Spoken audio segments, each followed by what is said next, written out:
Di istana kerajaan Pakuan, tinggal dua remaja putri yang cantik jelita. Yang pertama adalah Putri Endahwarni, putri dari Raja Pakuan. Yang satu lagi adalah Nyai Anteh. Nyai Anteh merupakan putri dari Nyai Dadap, dayang kesayangan Ratu. Meski Nyai Dadap sudah meninggal, Ratu mengizinkan Anteh tinggal di istana. Nyai Anteh menjadi teman bermain Putri Endahwarni. Anteh juga mengurus seluruh keperluan sang putri. Karena kesetiaan Nyai Anteh, Putri Endahwarni sangat menyayangi gadis itu. Suatu pagi, Nyai Anteh datang membawa sehelai baju. Baju siapa itu, Anteh? Ini baju untukmu, Tuan Putri. Coba aku lihat. Tak lama kemudian, Putri Endahwarni mematut-matut diri di hadapan cermin. Bagus sekali, Anteh. Dari mana kau dapat baju ini? Hamba membuatnya sendiri. Kau hebat sekali. Kalau kau memakai baju ini, kau pun pasti secantik Putri. Ah, Putri bisa saja.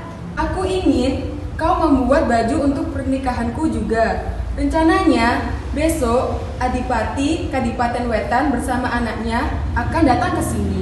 Adipati itu akan melamar untuk anaknya, Pangeran Antakusuma. Baiklah, kalau Putri percaya padaku. Sekarang, izinkan hamba memetik bunga di kebun istana. Besok, rambut Putri akan hamba hias dengan bunga-bunga itu supaya terlihat makin cantik. Putri Endahwarni mengangguk-ngangguk sambil kembali asyik melihat dirinya di cermin. Nyai Anteh pergi ke belakang istana. Di sana terdapat kebun bunga yang sangat luas. Ia asyik memetik bunga di sana, saking asyiknya Nyai Anteh tidak sadar dirinya berjalan hampir ke tepi hutan. Pikirannya melayang ke percakapan dengan sang putri tadi. Sebagai gadis remaja, ia senang kecantikannya diakui orang. Pipinya pun kembali merona. Tanpa ia sadari, di balik pepohonan di tepi hutan, seorang pemuda sedang mengintipnya. Pemuda itu terpesona dengan kecantikan Nyai Anteh. Kemudian ia berjalan mendekati Nyai Anteh. Mendengar suara langkah kaki, Nyai Anteh mengangkat wajah. Jantungnya berdegup kencang saat pandangannya bersiborok dengan mata pemuda itu. Karena merasa bingung bercampur takut, ia segera lari meninggalkan kebun istana. Keesokan harinya, istana lebih ramai daripada biasanya. Raja menyambut Adipati Kadipaten Wetan beserta rombongannya dengan pesta meriah. Saat proses lamaran dimulai, Putri Endahwarni keluar menemui para tamu diiringi Nyai Anteh. Nyai Anteh sibuk memegang selendang sang putri yang menjuntai ke lantai. Ketika Putri Endahwarni berjalan di hadapan Pangeran Anantakusuma, Pangeran bukannya memandang putri, ia malah terbelalak melihat sosok Nyai Anteh yang ia lihat di kebun bunga kemarin. Selepas acara, Pangeran menyuruh seorang prajuritnya untuk menyampaikan pesan kepada Nyai Anteh.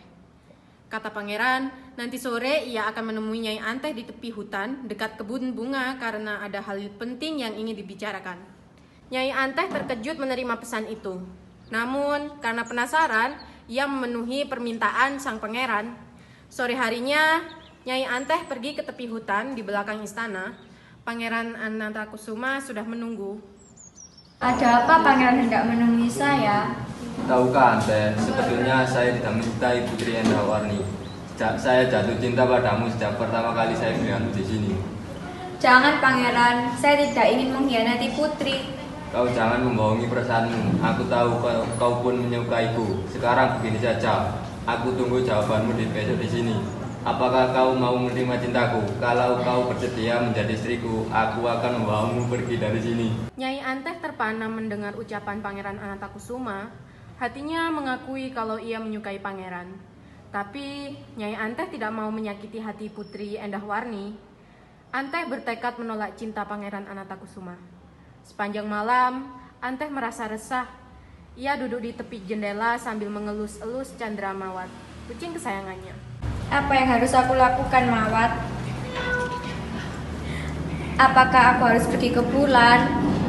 Saat itu, bulan purnama begitu putih tak bernoda. Tiba-tiba seperti ada kekuatan tidak terlihat menarik Nyai Anteh dan Candramawat ke atas, dan terus ke atas. Akhirnya sampailah mereka di permukaan bulan. Di bulan, Nyai Anteh merasa tentram karena dapat menghindar dari Pangeran Anatakusuma. Namun, ia ingat janjinya pada Putri Endahwarni untuk membuat baju pengantin. Selama di bulan, Anteh berusaha menenun kain untuk baju pengantin sang putri. Namun, tenunannya tidak pernah selesai karena Candramawat selalu merusak kainnya. Sejak saat itu, bulan tidak pernah putri bersih lagi.